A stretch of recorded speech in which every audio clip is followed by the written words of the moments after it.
All right, guys, let's talk about the Week 15 game of the week. And Andrew, we'll start with you on what you think the game of the week is this week. Yeah, it's got to be Detroit at New Orleans. It's the Monday night game, so you got your Monday night hammer. It's the highest team over-under of the week. I think there's going to be a lot of scoring in this game.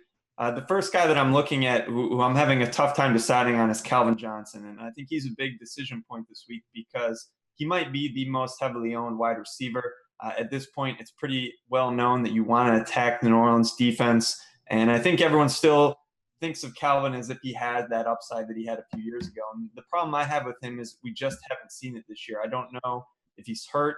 He's coming off a game where he only had one catch on 5 targets last week. He almost went catchless. He caught that ball in the fourth quarter. The games where he's done well, we haven't seen vintage Calvin. He had the 3-touchdown game against Philly, but all those touchdowns were short touchdowns. And even the big game he had against the Bears, his 60-yard reception in overtime. So you take that out, and you're looking at a more pedestrian game. So I just don't know if he's the same guy, but his price is good at 6.9. So he's a guy that I'm going to think a lot about. I think I'm going to have some exposure, but I don't know if I'm going to go crazy on him. Yeah, and there you talked about like the narrative of this, how bad this New Orleans pass defense is. So you're going to have a lot of Stafford, and you're going to have a lot of Calvin, but you also have a few other receivers. You've got Golden Tate, and maybe even a little bit of a quarterback tight end pairing with Ebron. Adam, let's get your take on this Detroit side.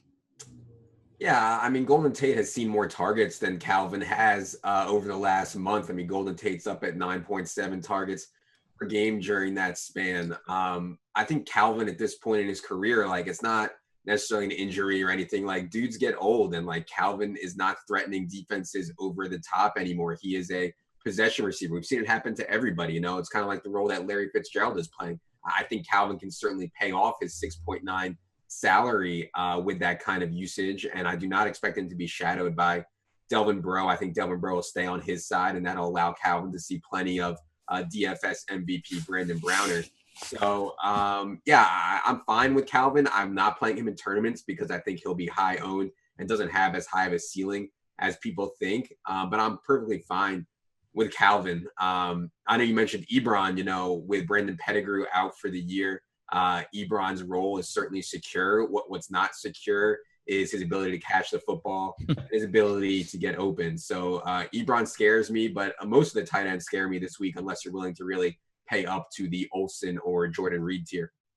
Yeah, you had one of the beat writers said that Ebron's going to have an expanded role, but again, that's what beat writers do. They do what we do. They make predictions kind of on what they think. So they think he's going to have an expanded role. Geoff, your take on this New Orleans side as far as Hightower, fewer carries, you've got Cooks, you've got Breeze. Like, what do you think from this New Orleans side? Yeah, I mean, Tim Hightower getting 28 carries last week was probably a bit of an anomaly. And the fact that he only got, 70, 60 yards on 28 carries or whatever he did, just goes to show you that his upside isn't exactly high. So I'm definitely not going to be on him this week. I'm not going to expect him to see the same sort of type of volume that he got. I definitely do think that there's some value in the New Orleans side, and they'll probably be the lower owned side this week. I mean, Drew Brees is only 6,600. And I definitely kind of like pairing him with the Brandon Cooks, who people are going to be off of because of recency bias. So the New Orleans Saints played really well last week, and now they're going to be at home. They're obviously out of the playoffs, but so are the Lions. I could see Drew Brees coming out and have one of sort of his vintage Brees performances here. It's always hard to target who the Saints are going to throw to. So while I do like Cooks, he's got that big game upside. I think even using one of the more valued targets like a Ben Watson or even like a Snead with Brees isn't a bad idea either. Yeah, both those guys had huge games. You talk about Snead had like over 120 yards. So another one of the games where you're not sure who's going to get the targets, but you're sure with this being the expected highest point total of the week, there are going to be yards and there are going to be points, and especially in the air. I like Watson. He had a huge first half last week. And then in the second half, they just decide to grind away with Hightower. So in this game, I expect Watson to be another target. And he also is, I think, needs like 50 or 51 yards to be have a career high for him. So I would expect you to see that in this game. But guys, all I know is it's going to be a fun Monday night sweat. And we got a bunch of tournaments here on DraftKings. And if you like this video, make sure you check out the Week 15 matchups breakdown where we cover all of the games for this week's slate.